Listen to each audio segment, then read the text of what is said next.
여러분 안녕하십니까? 불기 2568년 부처님 우신날을 맞아 지역 주요 사찰마다 석가모니의 탄생을 축하하는 봉축 법요식이 열렸습니다. 산사를 찾은 신도들은 아기 부처님을 시키는 관불 의식을 통해 마음의 평안과 나라의 발전을 기원했습니다. 지역 축제장에도 휴일을 만끽하려는 시민들의 발걸음이 이어졌습니다. 김세범 기자입니다. 대형 석불 아래 울긋불긋 연등 행렬이 화려하게 펼쳐져 있습니다. 연등마다 부처님 탄신을 기리는 신도들의 이름이 나부끼며 불심을 드러냅니다. 나직하지만 힘이 실려 울려 퍼지는 목탁과 연불 소리는 산사의 정취를 더욱 깊게 만듭니다. 법회를 통해 주지 스님은 마음의 중심을 선한 쪽으로 향하고 악행을 멀리해 행복을 추구하라는 부처님의 가르침을 설파합니다. 고통의 원인이 되는 악행은 저지르지 말고 행복의 뿌리가 되는 그런 선행을 실천하자 하는 그것으로서 그 다짐으로서 부처님께 생신 선물 드리자. 길게 늘어선 줄을 따라 순서를 기다리는 신도들의 표정은 지루함보다 간절함이 엿보입니다. 드디어 아기 부처님을 만나 정갈하게 씻기는 시간. 물을 정성스럽게 끼얹으며 스스로를 다시 여밉니다. 대웅전에서 모처럼 절을 올리며 마음의 평안과 함께 새로운 깨우침을 받습니다. 마음들을 다시 되새기고 부처님을 생각하면서 다시 정진하는 또 올바르게 잘 살고자 그런 마음을 다짐하고자 이렇게 찾아오게 되었습니다. 지역 맥주 축제장으로도 적지 않은 발걸음이 이어졌습니다.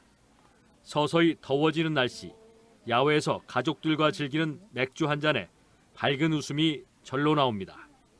시민들은 부처님의 가르침을 되새기고 몸과 마음의 재충전을 하며 석가탄신일 휴일을 보냈습니다. TJB 김세범입니다. 지난해 우리 지역에서 많은 교권 침해 피해가 잇따르면서 교육청마다 학교 전담 변호사를 늘리는 등 급히 대책 마련에 나섰는데요. 하지만 교육 현장에서는 여전히 바뀐 게 없다고 입을 모으고 있습니다. 스승의 날을 맞아 조영준 기자가 교사들의 목소리를 들어봤습니다.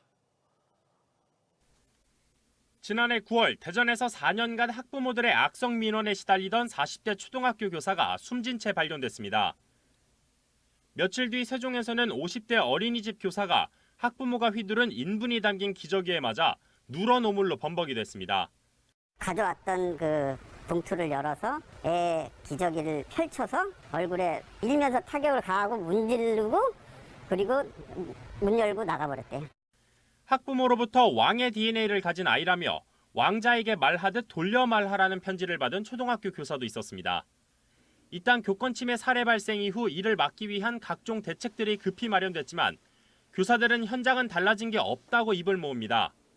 실효성 없는 대책이다 보니까 저를 비롯해서 현장에 있는 많은 동료 교사들은 언제 고소 고발을 당할지 모른다는 그런 위축된 상태로 늘 교육 활동을 하고 있거든요. 아이가 더 나아지지 않을까 이렇게 하시다가 나중에는 더 많이 힘들어지셔서 병가를 내시거나. 교사노조에서 진행한 설문조사 결과 대전에선 응답자의 90%가량이 최근 1년간 아동학대 고소를 걱정해 본 적이 있다 답했고 충남에선 최근 1년 동안 이직이나 사직을 고민한 적이 있다는 응답이 65%에 달했습니다. 세종에서도 최근 3년 사이 학부모로부터 교권 침해를 당했다는 응답이 67%로 나타났습니다. 전국 만여 명의 교사를 대상으로 한 설문조사에선 다시 태어나도 교직을 선택하겠다는 응답이 설문을 시작한 지난 2012년 이래 가장 낮은 19.7%로 나타났습니다. 법과 제도가 마련되었지만 현장에서는 그것을 감당할 인력이라든지 또는 공간적, 물리적인 장치가 없기 때문에 실제적으로 적용하기가 매우 어렵다라고 말씀하시는. 이런 가운데 지난해 숨진 대전 초등학교 교사에 대한 순직 심의가 6개월째 결론이 나지 않고 있어 동료 교사들과 유족들의 고통은 오늘도 이어지고 있습니다. TJB 조형준입니다. 충남도 보건환경연구원이 올해 도내에서 열리는 축제에 부적합한 먹거리가 유통되지 않도록 사전 차단에 나섰습니다. 이를 위해 이달 서천군 꼴값 축제를 시작으로 8월 청양 고추 구기자 축제, 10월 강경 젓갈 축제, 금산 인삼 축제, 11월 보령 김 축제까지 시군 위생부서와 함께 부적합 이력이 있는 도내 제조 생산 식품들을 상대로 합동 검사를 벌입니다. 부적합 판정을 받은 제품은 부적합 식품 긴급 통보 시스템에 등록한 뒤 관련 기관에서 회수와 동시에 행정 조치를 내릴 방침입니다. 감기약을 이용해 필로폰을 제작한 뒤 투약한 20대에게 실형이 선고됐습니다. 대연지법 천안지원 형사 1부는 마약류 관리에 관한 법률 위반 혐의로 구속 기소된 25살 A씨에 대해 마약 유통을 확산시키고 스스로도 중독 상태가 심각하다며 징역 4년과 함께 80시간의 약물 중독 재활교육 프로그램 이수를 명령했습니다. A씨는 지난 2022년 7월부터 지난해 2월까지 자신의 주거지에서 감기약 등을 조합해 필로폰 18g을 제조해 판매하고 18차례에 걸쳐 투약한 혐의로 재판에 넘겨졌습니다. 최근 충청권에서도 하루 한 번꼴로 차량 화재가 발생하고 있습니다. 이로 인한 피해를 줄이기 위해 올 연말부터는 5인승 승용차에도 차량용 소화기 비치가 의무화되는데요. 선택이 아닌 의무가 된 차량용 소화기의 중요성, 전유진 기자가 전해드립니다. 화물차 뒷부분이 소화기 분말가루로 하얗게 뒤덮였습니다. 금산의 한 아파트 지하주차장에 있던 화물차에서 불이 났지만 시민이 차량용 소화기로 30초 만에 초기 진화에 성공했습니다. 2년 전 울산에서도 시민이 차량용 소화기로 불길이 치솟는 화물차에 뿌려 큰 불로 번지는 걸 막았습니다. 지난해 대전과 세종, 충남에서 발생한 차량 화재는 439건으로 하루 한 차례 이상 차량에서 불이 나고 있습니다. 차량 화재는 엔진과 각종 오일로 인해 불이 빠르게 번지는 특성상 대형 사고로 이어질 가능성이 높아 초기 대응이 중요합니다. 차량용 소화기가 필요한 이유입니다. 주변 가열물로 인해 차량 전체로 연소가 확대될 가능성이 있습니다. 그렇기 때문에 차량용 소화기를 사용함으로써 신속한 대응으로 인명과 재산 피해를 최소화할 수 있습니다. 현재는 7인승 차량이나 화물차에만 의무 비치하도록 돼 있지만 오는 12월부터는 5인승 이상 승용차로 확대됩니다. 하지만 아직도 많은 운전자들이 차량용 소화기의 중요성을 몰라 인식 개선이 시급합니다. 소화기 구입 시에는 고온과 진동에 강한 자동차 겸용 소화기를 사야 합니다. 지금 제가 들고 있는 것은 차량용 소화기로 여기 보시면 자동차 겸용이라고 표시되어 있습니다. 일반 소화기와 마찬가지로 핀을 뽑고 작동하는데요. 제가 직접 한번 뿌려보겠습니다. 직접 분사할 때는 핀을 뽑은 후 바람을 등지고 소화기를 양손으로 잡아 불이 난 곳에 발사하면 됩니다. 차량에서도 트렁크와 뒷좌석보다 위급 상황에 손쉽게 꺼낼 수 있도록 운전석과 가까운 곳에 보관하는 게 좋습니다. 초기 진화 시 소방차 한 대와 맞먹는 위력을 발휘하는 차량용 소화기. 이제는 선택이 아닌 필수입니다. TJB 전유진입니다. 국내 유일의 연구용 원자로인 하나로가 2주간의 정비를 마치고 대전 연구동에서 다시 가동에 들어갔습니다. 한국원자력연구원에 따르면 하나로 원자로는 지난 2월 내부 중성자를 반사하는 반사체 냉각계통에 고장이 발생해 2개월간 수리 기간을 거쳐 지난 2주 동안 시운전을 마친 뒤 어제부터 정식 가동에 들어갔습니다. 하나로 원자로는 지난 1995년부터 방사성 동위원소 생산과 반도체 소재 개발을 비롯해 의료, 산업 분야에 활용되고 있습니다. 세종시가 내일부터 오는 31일까지 환경오염물질 배출 사업장을 대상으로 민관 합동점검을 벌입니다.